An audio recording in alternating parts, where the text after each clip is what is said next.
brothers and sisters, it's time to wake up and pray up here on the Finding Faith and Losing Sleep podcast. Just a regular old podcast, just for the real average people, because that's all we are, is just real average people. We just happen to be talking into a microphone while we are trying to find our faith, and while we are trying, I guess, not to fall asleep. The podcast sounds like it put you to sleep, Pierre, is what this podcast sounds like. When I was going over the notes and when I was going over the show title and everything, I was like, the podcast that helps you find your faith and also helps you fall asleep. I don't know how to say that, Pierre.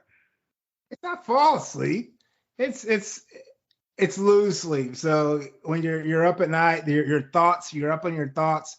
It's finding faith, losing sleep as you're going through your faith journey. You still have those thoughts, maybe some doubts that keep you awake at night. Is kind of where the theme, the show name came from. So we're not falling asleep. Okay. No, Michelle, can you agree with me that finding faith and finding sleep, that's how my brain works. And I'm like, if I need to fall asleep, I'm going to listen to the podcast. But that's why I'm trying to be excited right now. No, it's funny you say that, though, because when Pierre came to me with this idea, I looked at him kind of like, wait, say that again? Like, what are you thinking? Like, what are your thoughts around that? And then he explained it, and I was like, okay, that makes total sense. So, because, even when you're in the midst of, because we're always finding our faith, right? Like I don't know that we ever actually just arrive. We're not, okay, I know everything there is to know, and like, I'm there, so I'm good.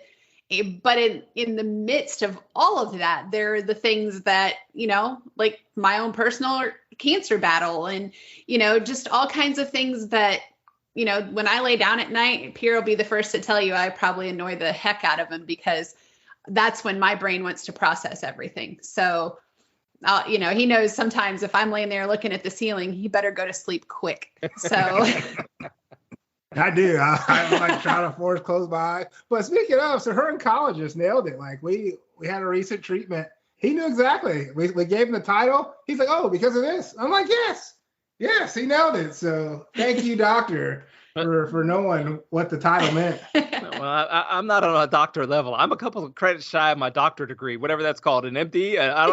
I'm nowhere near that. Hey, we are just average people, though, trying to work things out in life. And there are many things that keep you up at night. And hopefully this is something that will allow you to find peace in life a little bit more, as average people just talk about everyday things. And you can find us over on Twitter at Finding Faith Pod. You can find me on Twitter at Lofinit. You can find Pierre at PeeWee31, and you can find Michelle at GoPackGo411. Now, don't forget that you can also email the show if you have any suggestions about some kind of topic that you would like for us to study or talk about. We'll be happy to do so. And you can find us over on with what's the email address, Pierre? findingfaith.losingsleep@gmail.com. findingfaith.losingsleep@gmail.com. I got that there. It's on my second page of papers that I was rustling around, Pierre. Hey, today we're going to talk about the 10 Commandments. I don't know if we're going to make it through all 10. I'm going to get a little bit long-winded whenever it comes to stuff like that. I think maybe not. Maybe I'm not, because the 10 Commandments are one of those beautiful.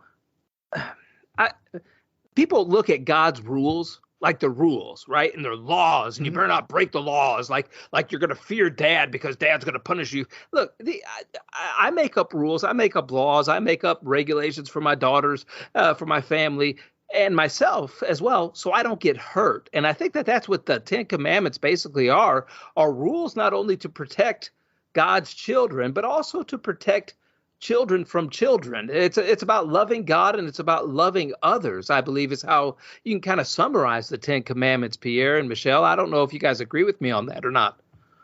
I was just going to say, as I've been looking at them, it looks to me like the first 4 are basically how you should view God, treat God, believe in God, those types of things. And the last 6 are more of how you should treat others, like how you should, behave and towards others, that sort of thing.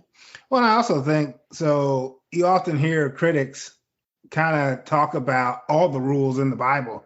And that's something that turns some people off, from Christianity in general, as, there's just too many rules, or, just their sinful nature, I guess you could say. But I think it was important to kind of go over the commandments to show that, they're actually pretty good insights on good ways to live life. In addition to, I feel like they all, can kind of bring you closer to God and who he is and who he's trying to tell you that he is, which is why I thought it was important to kind of go over and cover. Yeah, and the number one commandment, the first one, is that you'll have no other gods before me. You shall have no other gods before me. And you think about that. What is a god?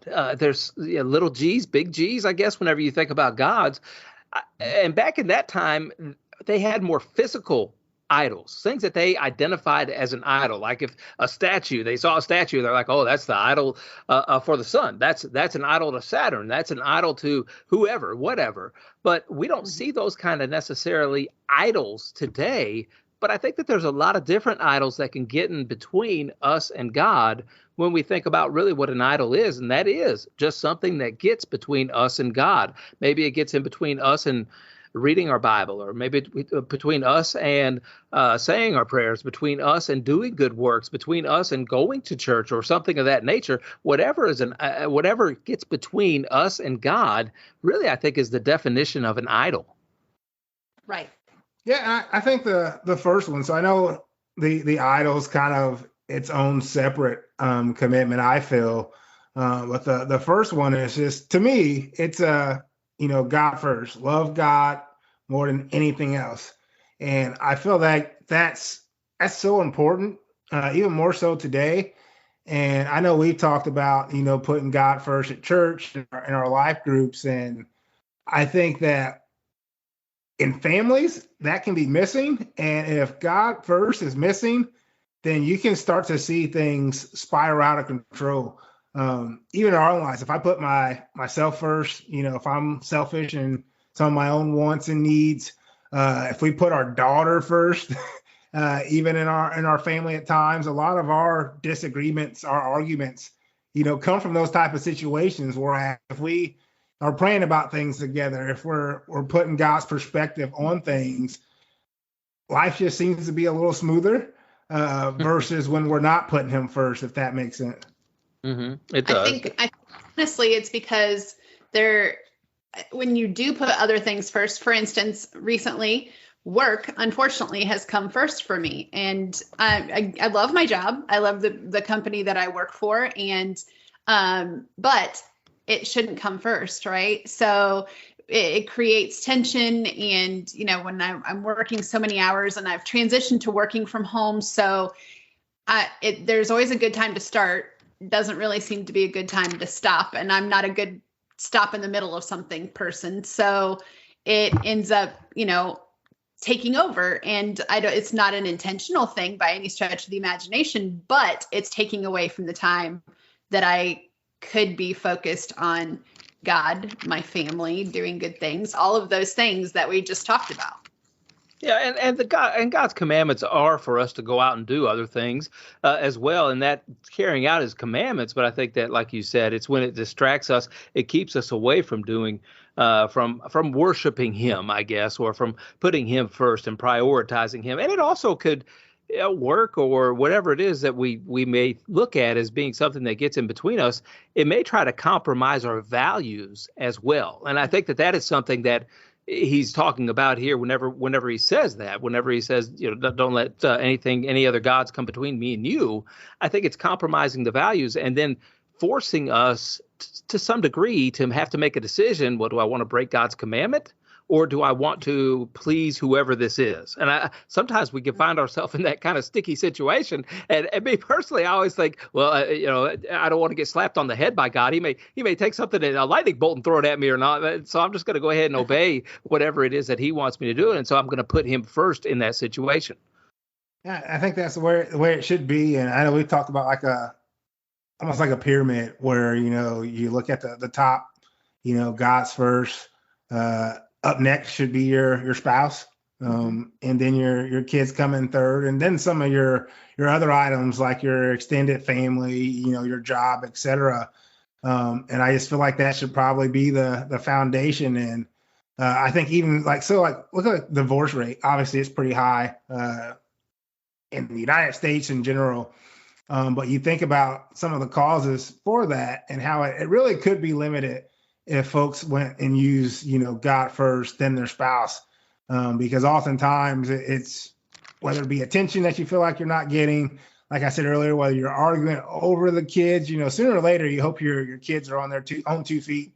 They're out, they're living their own lives. And who are you left with? You're left with your spouse, you're left with God. So that should be your foundation. That should be basically, building block 1 and 2.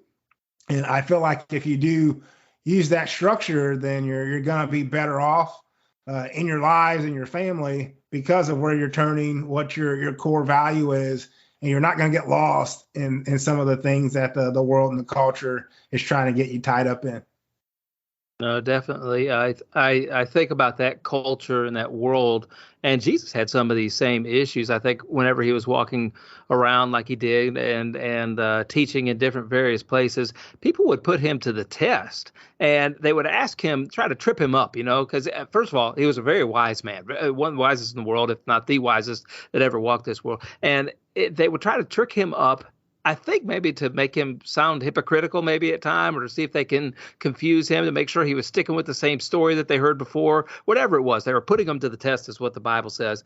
And there was this one time that a lawyer came up to Jesus and asked him a question. He said, "Teacher, what's the greatest commandment in the law?" And Jesus said to him, "You shall love the Lord your God with all your heart, with all your soul, and with all your strength. This is the great and foremost commandment. And the second is like it: you shall love your neighbor as yourself. And on these 2 commandments depend the whole law and the prophets." And I think we were talking about it earlier, Michelle, where that's what the 10 commandments are. That's what they hinge upon. And something else you said earlier that really struck me was you talked about how when we're trying to find our faith, nobody is perfect right now. That's called progressive sanctification is what that is, where we're trying to get better, where we're trying to get perfect, where we're trying to obey God's commands a little bit better than we did yesterday, right? And it's called progressive sanctification, where you start out like on step number 1. If you think about all these steps going up in the air, and you start out there at step number 1, and then you just keep going up a little bit, you keep going up a little bit, you keep going up a little bit. The more you learn how to walk. If you think about a child going up those steps, you keep adding to how high you're going. Now, here's the tricky part. Sometimes you take a step or 2 backwards. Sometimes, right. yeah. I mean, it does. Life does that to you sometimes. Sometimes you slip, sometimes you fall. The way I look at that is it's to get better footing so you can go up harder. That's how I look at it, because sometimes we do mess up. Sometimes we do make mistakes, and sometimes we do fall backwards. We regress. But whenever that happens, you gotta plant a little bit firmer, maybe, is what you got to do, so that you could push a little bit harder. Now, I say all that. That's not how it is in God's eyes. When you become a child of God, he's not waiting for you to go up the steps, right? Right. When you're down there at baby step number 1 and you put your faith, you put your trust, you put your heart, you put your soul, you say, "Lord, I'm committing my life over to you." He takes you to the top automatically. Now, the walk is still there for you. You still got to go up there. But in his eyes, you've already done all that work.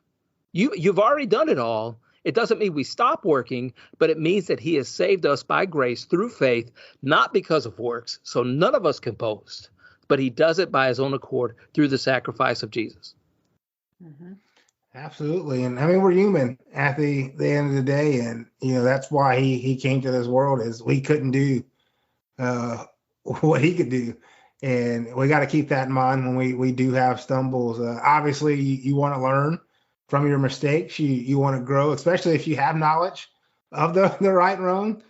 You want to make the right choice. But if you do make a poor choice, just learn from that. Make sure you don't dwell on it too much. Learn from your mistakes, so that way you're not making the same ones over and over again. Even if you do, you'll be forgiven. But right and wrong. Try to choose right more often than not. And I think it gives you, like you said, Wes, when you take those steps back, you plant more firmly. But the thing is you also have that learning experience, right? Yeah.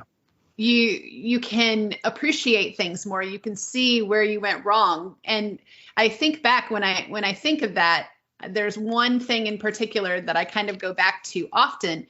And that's when I had gone through my divorce. I had lived with my parents in Michigan for a little while. Realized it was time to put my big girl pants back on. And my sister was living in Virginia at the time, so I moved down there with her. And I found a job I loved, an apartment, met a guy, and ended up going to Chicago for about 3 months. That was a terrible decision. And I was back in Richmond, Virginia with my sister 3 months later. And now I didn't have the job that I had, didn't have the the apartment anymore. So it's basically starting over in the same place. And I was talking to my dad on the phone, and I was so frustrated. And I was like, I went through all of that for nothing. And he said, now hold on. He's like, did you learn anything? I was like, oh my gosh, yes, like so many things. And he said, then you're not back at the beginning. You just happen to be physically in the same place, but you're by no means in the same place. And so it took that perspective for me to realize that, you can stumble and you might physically be in the same place, right? But if you learn something from that, those are invaluable lessons that you learn about your life, and they're important. So I think when you're planting a little more firmly, you do so because you've learned your lessons. No, definitely. At least I hope we do. Right. I do. I end some prayers with, Lord, I don't know what you want me to do, but please show me the right thing to do. I'll try to do everything that you ask me to do. And if I'm dumb enough where I don't know what you want me to do, please be merciful and don't hit me over the head with a hammer. That's always that's one of my prayers, because I think about the Finding Faith and Losing Sleep podcast. I'm not an MD. I'm not an MD. We've declared that already, right? This podcast. Idols. So that wraps up idols. You guys think anything else that you wanted to mention, or anything that you want? With idols, I think one of the bigger ones right now, and I know it's a touchy subject, but I think it's politicians. I think a lot of people think of like physical statues, type of things like sanctuaries and those, but I feel like a lot of humans turn to their politicians as idols, and I feel like that's a problem, and I think it's a problem on both sides, both parties. I personally not a fan of the parties myself. We won't go into that, but I just feel like people put too much hope and faith in politicians, where that hope and faith should be going to that first commandment. It should be to God. We should be praying, for our country, for other countries, for the world, because it's surrounding. It's not just the U.S. Like all over the world, you see folks putting politicians on a pedestal, turning to them to right what's wrong, and they're ultimately not the answer. Me myself, I also would struggle with sports. I'm a big sports fan, so sports, idols. You got Michael Jordan had the whole sometimes I dream that he is me, like Mike, if I could be like Mike. You're idolizing another human, a sports player. And so I think that's a part of idols that people don't really take into account, like how they're worshiping politicians, celebrities, athletes. And it's fine to be fans, but at some point you need to cut that off and realize they're not God. They shouldn't, you shouldn't try to hold them to what only God can do. So that's a piece I wanted to touch on with idols, because I feel like it's just kind of spiraling a bit out of control personally. Well, and I think you also go to other things besides people, right? Like money, yeah. For sure. Social media, those, like all of those kinds of things can obviously come into play. And, it's so easy to fall into the trap. I mean, so easy. Well, I'll read my Bible in a minute. I've got to make dinner, or I've got to, let the dog out, or, you can help my daughter with her homework, work, whatever it might be. It's so easy to put that off, and it shouldn't be, but it is. And that's just kind of how society is these days. It's hard. I'll be honest, it's hard to put God first, and you want to, and it's not for lack of wanting to, it's just life's so busy. So, and that's just an excuse, and it, but it's tough. I think you also look at history, and history kind of shows you the faults of that.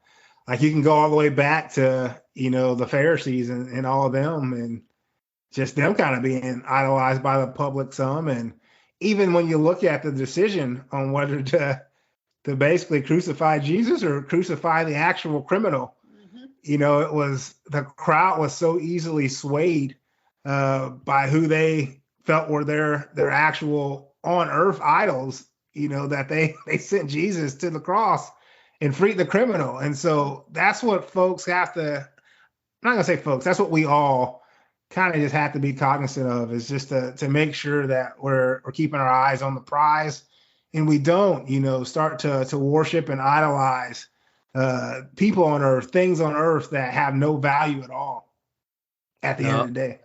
I agree with both of you. I can't believe you raked Michael Jordan over the coals like that, but I mean, that I understand what you're saying. You could have picked like Aaron Rodgers or something. That would have been a much better example. Yeah. You notice he didn't have any, sweetness. He older people. I mean, Rodgers did have his own song to be like him. That's right. That was the perfect example, was be like Mike. And I mean, I think he's the greatest basketball player of all time, but still, I mean, think of the effort. So even think about like sport athletes now and all the time, hard work, dedication they put in to be like Michael Jordan, whether it be LeBron, Kobe, rest in peace. But just those type of athletes and what they put in, the work they put in to be like Michael Jordan. Think about if we had that same type of effort to be more like Jesus, what that would do to this world. No, I hear you. And one of my, an example I used in something one time when I was doing a talk in church was, you think about Jesus going to the cross and hanging on the cross there. For me personally, he did that. Well, I don't know that I necessarily held him in his Jesus in as high a honor as I did Michael Jordan. And it was because I could see Michael Jordan. You know what I mean? Like I could watch him. I could see the things he did. I didn't have to use my imagination to do that. But one day I was doing this little thing and I got to thinking about Jesus on the cross and bleeding and dying and having something thrust into his side there and bleeding out. And I thought, if it was the finals, Game 7, and I really wanted to go there just as much as I want to go to heaven, I don't think Michael Jordan would sit upon a basketball goal with his arms outstretched and allow himself to be humiliated and mocked and scourged and all those things. I don't think he would die on a basketball goal so I could even get into a measly Game 7. Yeah, and that helped put it in perspective for me a little bit. I was probably getting to be an old man as well, so you know how old men are. Well, one thing I think about, so I hear lately or recently we had the Mega Millions, and the jackpot was, I think, over $1 billion. Gee. Think about all the people that bought a ticket in hopes of winning $1 billion. Think about those odds, like what the odds actually were to win $1 billion. All the people that bought tickets. Think of the odds that heaven is real. How many tickets would you buy to try to get in? That's what I put into perspective. So you have believers, non-believers, buying lottery tickets with the greatest odds of it actually happening, becoming a millionaire, billionaire. With that same mindset, the odds of heaven being real, which I believe it is, are much, much greater than winning the lottery. Are you going to have that same amount of dedication to give yourself a chance to get into heaven, or multiple chances, because you can buy multiple tickets? Are you going to give yourself a chance or chances to get into heaven as you do to pay money in hopes of winning a lottery? Mm-hmm. Yeah, that's a good example. That's a good example. All right, there's idols. Right? We got idols. And you talked about the American idols. You talked about the foreign idols. You talked about all the idols. We just got to keep those things in perspective a little bit more and in our lives. The next commandment was to not take the Lord your God do not take the name of your Lord your God in vain. Do not take the name of your Lord your God in vain. That was a tough one. I never knew that as a child. Honestly, I don't know that I ever knew that. You guys heard my past, and you guys know a lot about that stuff. And I grew up around completely the wrong people. I'm sure like many people did. I just thought that was the way people talked. I just thought whenever they said, I guess GD, that'd be the proper thing. I could say that. Or whenever they use Jesus in an improper term, that it was just the way, but they use them like they're swear words or like they're cuss words. And I didn't realize that until later on in life, probably not. It was probably before I became a Christian, because I was like, that's kind of weird. You just think about it. Didn't mean I changed any of my habits. But after I became a Christian, I was like, oh boy, I need to watch that a little bit, I guess, is what I need to do. Is that how you guys kind of interpret this, not taking the name of the Lord your God in vain? Yeah, I mean, and that's how I interpret it. And I'm probably double awful because I've improved, but I think I would take it in vain on Sundays, watching football.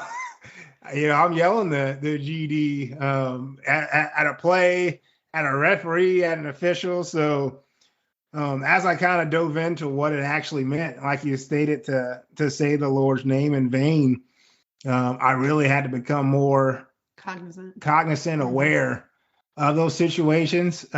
Make sure, I was stopping for one myself, but also not setting, a bad example in front of my kid, things along those lines. Because even like your OMG, which is a really popular term right now, that technically, falls in the same category. Even when you text it, right? I mean, you're talking about texting that. Yeah, if you text out the word, like I think OMG itself, the initials, you're fine. You're not saying. I don't know, Pierre. I don't know.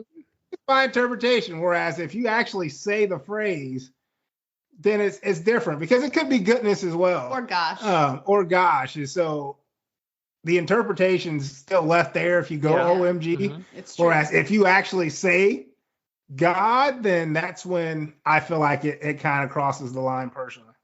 Do you guys know what vain means? Do you know what vain means? It means having or showing excessively high opinion of one's appearance, abilities, or worth, right? Producing no results or being useless is what it also means, second terminology there. I also think it means kind of like being a little selfish.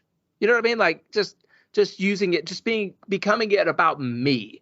It's for me. I say those words for me. I may say GD for me. I may say Jesus in an irreverent way for me, not necessarily for him. I also, and I think about that meaning, and you said it on Sundays, Pierre, when you said on Sundays, I was thinking in a completely different way. Like maybe there's some preachers out there without great motives, or there's people out there without great motives, and they use God's name in vain for their own selfish gain. Like they use, like, I'm a preacher, so you can trust me, right? That's not always the case. That sometimes there's, that people had Pharisees and Sadducees running around, and John the Baptist called them snakes in the grass, right? Because they used the Lord's name in vain for their own profit and gain, even during those times. So we got to be careful with all those things. We may try to use it to get us a better standing in society or in our business. We go flaunting it around. I'm a Christian. I am a servant of God. That's in vain. Yeah, that's for our own self-centeredness. And it talks about, I think it's like forbids, empty or false oaths.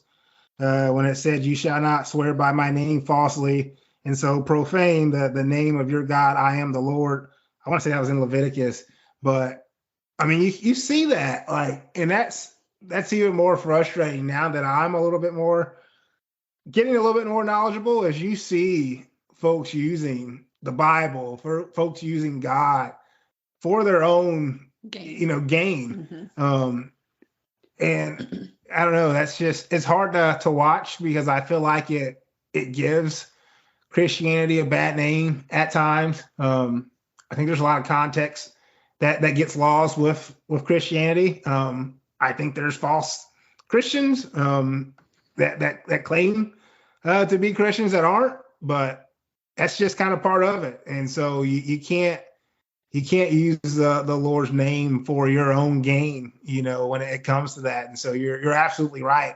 because you do see it. You see it on TV. You see it on street corners with some of the folks that even yell at you and just aren't preaching what the word I feel like should be. And so I feel like that's a good call out. I was waiting for Michelle. Michelle, I thought you might have some. I'm going to tell you a story. Can I tell you a story of when I started becoming maybe a little bit more bold in my faith? It didn't take me long because, as you guys know, I jump in the pool without even looking to see if there's water in there. And I had a boss whenever I first became a Christian. And I'm telling you, he was never in the Navy that I know of. He was never a sailor or anything, but he used language like it. Okay, he used language like he used to get mad. And it was in the kitchen, and he would throw things around the kitchen, and he'd be saying, GD this, Jesus this, just throwing things all around the kitchen, slamming stuff around. And I was a young man, and I was a young Christian, and I was like, man, that ain't right. And so what I did was I started taking pots and pans after he got done doing it, and I started throwing them around the kitchen as well, and I started going, Herman Walls. And I just kept taking his name and saying it as I threw things around. And I'm telling you, he stood there and he watched me do it. And he looked at me. And after I got done, he went, what'd you do that for? And I said, well, you're using Jesus' name in vain. And he was a real person. So I'm just going to use your name instead of using his name, instead of using God's name. I'm going to, and he, you know what he did? Now, look, he should have told me I was fired, right? He could have told me I was fired. Yeah. He said, I never thought of it like that. And he tried not to do it anymore. And whenever he did do it, right, he'd catch himself and then he'd look at me and he'd say, sorry. I'm not saying like a deep, sincere apology, but he would say, sorry. But I mean, you got your point across. I thought you were going to say your boss was Gordon Ramsay, because I think that's the guy I know that has that same behavior. But I mean, sometimes you got to have that boldness, like you just stated, to point that out to others, because they may not think about it. They may not realize it. Even if they know it, it just may not be, I guess, episode one, an option in their mind that could be as offensive as it actually is. Or, I mean, honestly, you said, Wes, like growing up, you didn't even know, right? So, and I think we've all had those moments, like that aha moment where you go, oh, goodness, I didn't, now what? And you kind of like, ugh. And so it could very well be that it hadn't registered for him yet. And so trying to get out of that habit, and if that's how you react when you're frustrated or mad, it really is that continuous trying to remember, and like Pierre said on Sundays, trying to keep yourself in check, when you're frustrated or mad, because oftentimes that's when your reactions come out. And so, if it's a reaction, it's going to take some time to really, dig deep and make it not a habit anymore. You have to form a completely new habit. And that's tough to do. And, whatever you're passionate about might be something that's really close to an idol for you too, like sports and everything. We get really involved with that. And then that puts, when we start saying the words that we don't want to say or anything, it's it's putting itself right in the middle between us and God there. And so trying to insert other words, I'm not sure that that's necessarily the right thing to do. I don't know. I think it's a step up that big old staircase in the right direction. Dag nabbit. Just so you're aware, Philip Rivers taught me dag nabbit. That was one of the best things that ever happened to me. Well, I think. Go ahead. I was just going to say, I think you just brought up something interesting, because what you said was, one leads you to the other, right? So you think why God put these commandments in place, and it's easier when you are not following one to then it leads you to not following another and another and another. And that's, you go down that path. So I think what you just kind of intimated there was, kind of special, because if you think about it, and I'd never thought about it that way until just that moment when you said that. But, when you're not following one, it's so much easier to then not follow another. And it's just this vicious cycle, and there you go.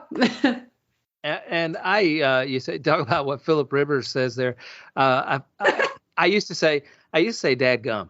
I used to say that a lot. Like if I got frustrated or mad, dadgummit, like that. And then I spelled it out one time and I thought about it. I'm like, boy, that's real close to saying something else. Whenever I saw the letters actually on the page, I said, boy, and I went, dog, that's something else right there. And I went, wait a minute, dog. the way I say that, if I reverse the letters dog, oh no, I'm doing bad, but until it was brought to my attention, until I thought about it, maybe my wife even bringing it to my attention whenever I used to say dadgum and everything. And I'm telling you, like if something breaks, like if the mower breaks right in the middle of mowing, I could catch myself thinking it anyway, at least, if not verbalizing and going dadgum, just that kind of stuff. But I'd like to think that that's better than what it once was, because I know what I once was. I know what I once was, and I know what I used to say, and I'm trying to be better, and I'm trying to watch it. But once again, it's that progressive sanctification thing where we keep trying to get better. Maybe I need to be praising God if the mower breaks down that I get to get a new mower. I don't know how that works. Well, see, there you go. The bright side, right? That's right. Side. Hey, that's the blessing in your thing. Like, you get a new mower. You could be like, you get a new mower and you get a new mower. No, I don't know about that. I ain't buying everybody a mower, Michelle. You are listening to the Finding Faith and Losing Sleep podcast here, where we're just normal people trying to work through these things, talking about topics that need to be talked about. And look, Michelle, Pierre, and I, we're friends. We don't see eye to eye on all these things. We don't always agree on everything, and that's okay. That's what friends should be able to do. That we live in this world together, and so we got to help each other out, trying to figure out how to navigate all these different turns in life and how they come about us. And so as we do that, if Michelle offends me, if Pierre offends me because of their thoughts, and I just block them out and I don't ever listen to them, how am I going to ever grow? How am I going to ever mature? They live on the other side of the world, as far as I'm concerned, way down here in the South, and they're in the Midwest, excuse me. And they're going to have different points of view about things. And it doesn't mean that they're wrong. And it's the same thing for me as well, because I have different points of view, because I hang around different people. My point of view may not be wrong to them. And hopefully somewhere in between, around Kentucky, we can meet in the middle and try to figure these things out a little bit more. And so, Pierre, Michelle, I don't know. We're somewhere down I-65, right? Right. There you go. But I appreciate you guys so much, and I appreciate you all putting together this podcast and doing the things for it that you guys do, and making this a great idea. Well, we appreciate you too, Wes. Yeah, it's a partnership. Obviously, you and I started with sports. That's the podcast platform we started on, and we still do that. But just to see kind of our friendship grow, and our journey grow, and obviously I bring my wife here along for the ride, and I don't know, it just feels special. It's nice to talk about these things. It's nice to get some of the feedback and reviews that we've gotten on how it impacts others. It's good to make a difference in a kingdom type way, I guess you could say. So it means a lot more to me, honestly, than the sports does. So it's been a fun ride, and I appreciate you all being willing to do so. Well, and I think it's important, when we talk about reaching others, we don't mean like we want to have an impact on them. We mean we want to hold their hands through it so that God can have an impact on them. And, we're, like you said, we've all just said, we're just normal people. We just want to love on others, and we want to further our journeys in all of this and become better Christians ourselves. And so sometimes it just really helps, like what we find in our life group. It helps to have the support of other people, and where two or more gather, God's there, and it's so important to have someone alongside you. And so it's good to have your perspective, Wesson, from a completely different background, and living in a different area of the country even. And so it's just nice to have different perspectives and people walking alongside you that you trust. Yeah, it definitely is. And that's what we got to do. And Jesus even told us that we got to work. And he told us that to go, therefore, and make disciples of all the nations, baptizing them in the name of the Father, the Son, and the Holy Spirit, teaching them to observe all that I have commanded you. And I am with you always, even to the end of the age. I can't go into all the world by myself, right? And right. I think but I can affect my little area of the world. I can love my neighbor as myself. And it's affecting the world in a positive way that Jesus wants us to do so for God's glorification, not for mine. And so as we continue to talk about these 10 commandments next time, we'll keep that in mind as we try to think about how to keep the Sabbath day and make it holy, and how we want to honor our father and mother, and so forth and so on as we go through all those 10 commandments. It may take, we got through 2 or 3. I don't know how you put the idol and the God one all separated, but we got through 2 or 3, and you guys did a wonderful job with that. I just want to make sure everybody knows that. And you can follow us on Twitter at Finding Faith Pod. You can find me on Twitter at Lofinit. Follow Pierre as well at PeeWee31, and you can follow Michelle at GoPackGo411 over there on Twitter. And you can email the show. So good, Wes. I know. So good. I've chosen to ignore what your Twitter handle is and just say it.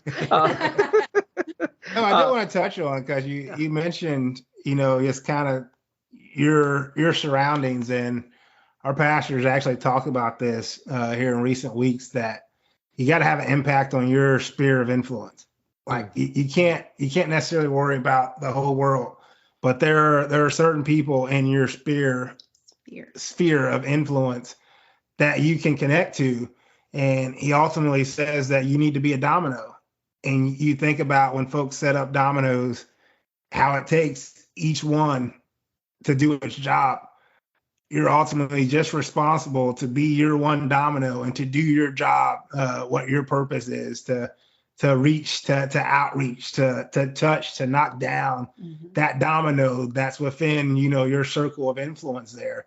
So that's a big impact. Like you brought that up, and I wanted to touch on that because it is very impactful. We've seen it even in our life group where, someone outreached someone in their neighborhood, and it changed teenagers' lives, where now they're going to church, they're meeting new friends, and they've lived across the street from the church for years and had never been invited.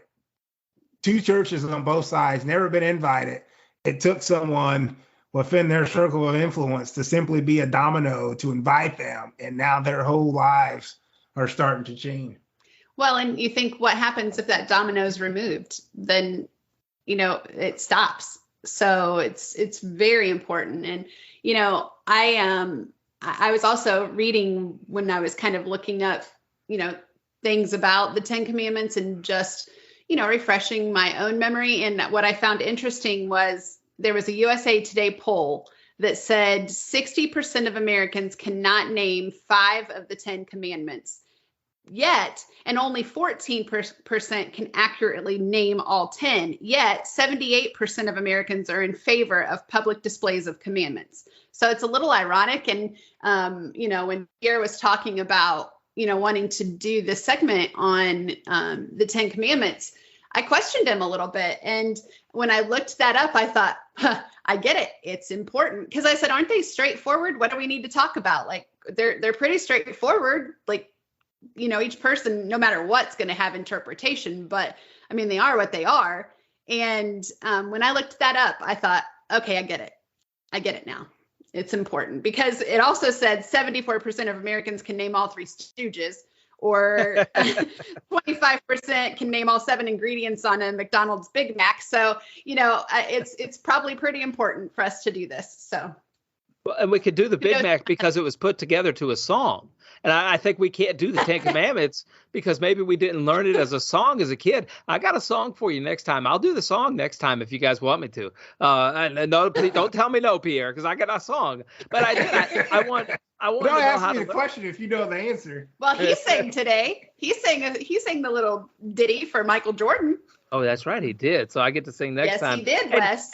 And you talked about lifting up people and sports figures and everything, and politicians. And if we really want to affect the world, if we want to affect our bosses, coworkers, whoever it is, we need to make those little ripples in the pond and let that world get affected from that little ripple that we make inside that pond. That's how we're going to affect the world. That's how we're going to affect politicians. That's how we're going to change things. God has it all in his control. God has it all in his hands, but he depends on us to do some of that physical labor by like being David and throwing some stones at things, not physically. Like, I'm not talking about harming people. I'm just talking about using God's weapons that he has fortified us with to be able to go out into the world and to fight his fights. Absolutely. Sometimes you got to plant the seed and allow him to do the watering and allow him to reap the harvest of that seed that we're helping to plant. Make sure you follow this podcast and put a little bell for a little notification if you want to. So whenever a new episode drops, that you can get notified of that and you can get it downloaded right there onto whatever listening platform you like to listen to the show on. If you could please leave us a comment, leave us a review, give us a 5-star review if you want to. I don't want you to lie, but if you want to leave us a 5-star review, you can go ahead and do that. Also, give us some feedback through that as well, through that comment. If you have any kind of show suggestions or any topics that you'd like for us to talk about, you can leave that in the comments. You can also email us at findingfaith.losingsleep@gmail.com. Don't forget to follow the show at Finding Faith over there on Twitter. Thank you so much for listening. And we want to encourage everybody to go out there and find a way to make a ripple in that pond today.